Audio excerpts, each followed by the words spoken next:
Hello YouTubers, Reloading Bench back with you once again. And we have an unbagging.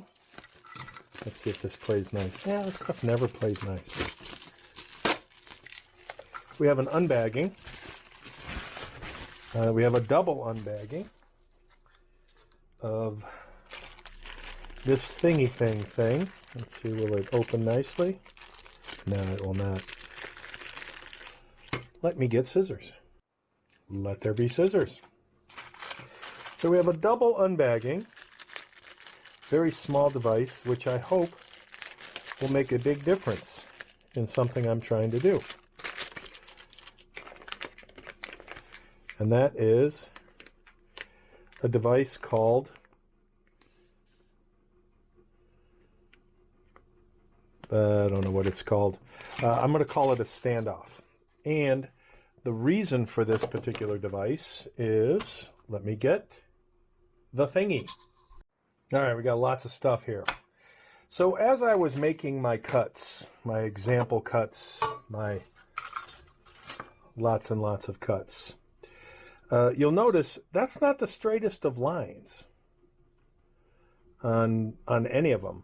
Which, you know, when I looked at plasma cutters online, I was just amazed at how nice and straight. I mean, that's reasonable, but still not super straight.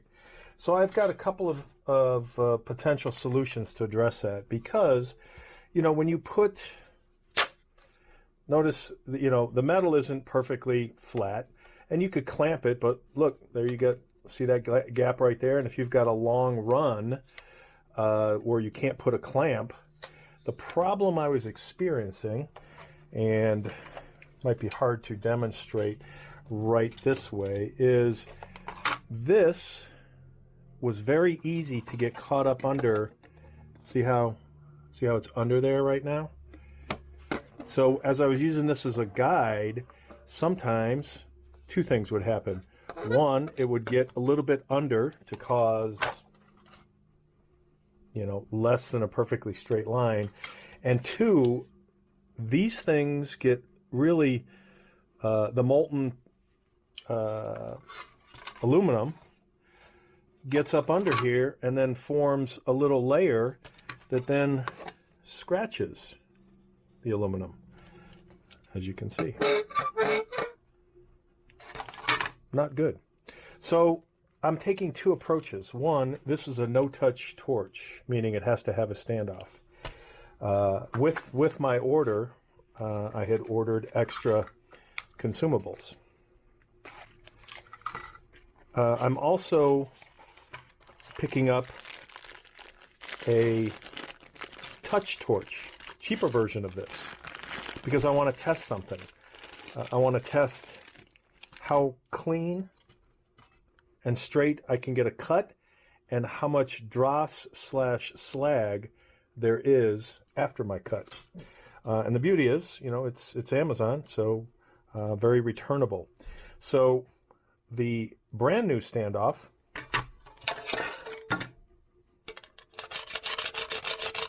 no scratchy. Used a couple times, scratchy. So that's not good. So I looked around and I was like, what are my choices?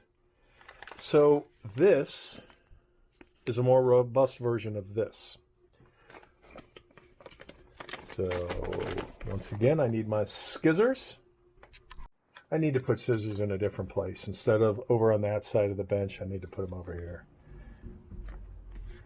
So this is not a Ziploc, so it has to be cut. There are two of these standoffs in here, so that will go in there.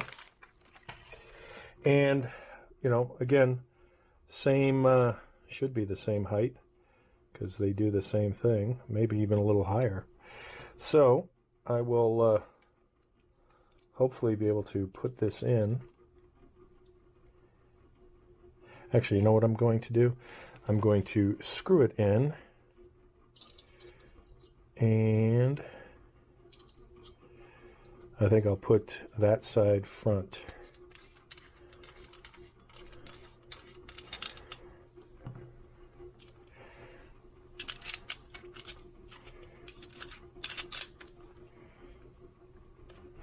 So that is in. I'm going to pop this on, hopefully. Never done it before, so I don't know if this is the right way or not, but we're going to find out. And I'm kind of doing it off camera because naturally the curl of the wire doesn't want to play nice.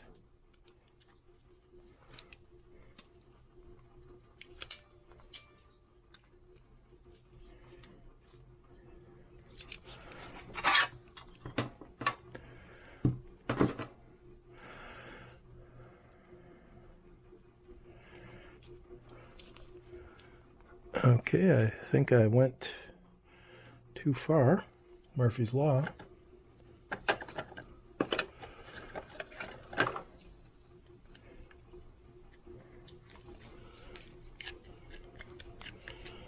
That's what happens when you try to do shit on camera.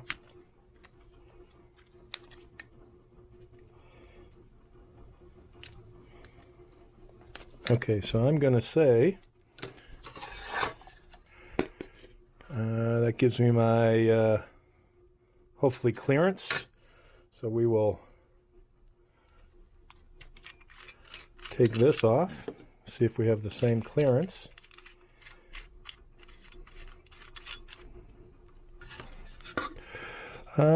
Just about. And we will find out when we turn it on if I do have the correct clearance. So again, my idea was to find a different mechanism. Let's see if this goes on to where, yeah, it kind of does. My idea was to find a different methodology of not getting this, this kind of thing happening and then effing up my cut. So hopefully, since it's probably easier to demonstrate like this is a bigger, so this doesn't go under anything. So methinks this is a better straight line than that thing getting caught under. It's just too easy to get caught under. Whereas this one, I don't really have to worry about it being an exact fit. So it can even have, a gap. It could have a lot of a gap. I'm going to overemphasize here. I'm going to overdo the gap for demonstration purposes. So with this, I can have a large gap and still get what I would call a straight line. This, if I was trying to keep the standoff, again, the standoff is for keeping it above the metal so it doesn't touch the metal. Not an issue. But if you're using the standoff also as a guide because you want a specific either straight cut or whatever, as soon as this turns in, you would get a, if you were saying, oh, I want this straight, and then it turns, you're going to get a effed up cut. So I'm thinking this should give me a better cut. Whoops, there goes the camera, always in the way. This should give me a better cut.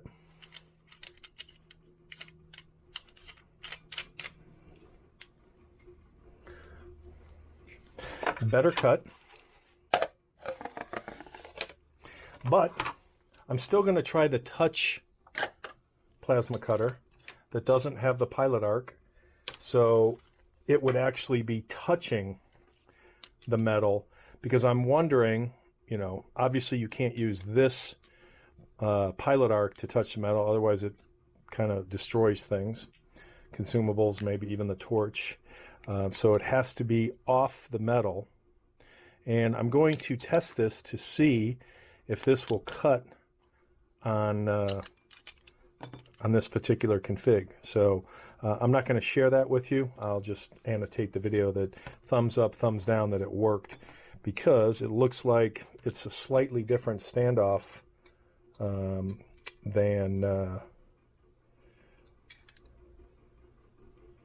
maybe not. Looks like it's right there. So we'll test it. We'll see what happens. But methinks that's going to be a better way to get a straight line. So I will test for a straight line. So I'm not liking these now that I've used it. I think this is a better... Oh, what a dumbass. Okay, there's my Ziploc bag that I've totally missed. What a dumbass. I'm not used to seeing the Ziploc on the bottom of the bag, so shame on me. But it is what it is. So I think this goes into cold storage with my other consumables, and this one becomes my user one simply because it's more robust. So I'll test that. I'm going to call this one of my best cuts, cleanest cuts with this model, using this piece of wood, clamped down as best I could. So we're going to say that was my A game cut. Here is, with this particular standoff, same piece of board, same board. Look at that cut. That cut, no comparison. There's no jaggedy because it hit the bump or it hit a little ridge or it hit whatever. Again, you can look at all my cuts, all of them. This cut is far superior. Started back a little bit just because. Still the same amount of dross slag. So we'll see if the touch torch, this is a non-touch Pilot Arc, we'll see if the touch torch gives a better cut on the underside than on the top side. So the advantages of the non-touch torch are, you don't have to deal with, cleaning off the metal per se. You can deal with rusty metal. The consumables apparently last longer. What else can I say about it? What did we do? I think we did clear to front. So, things last longer.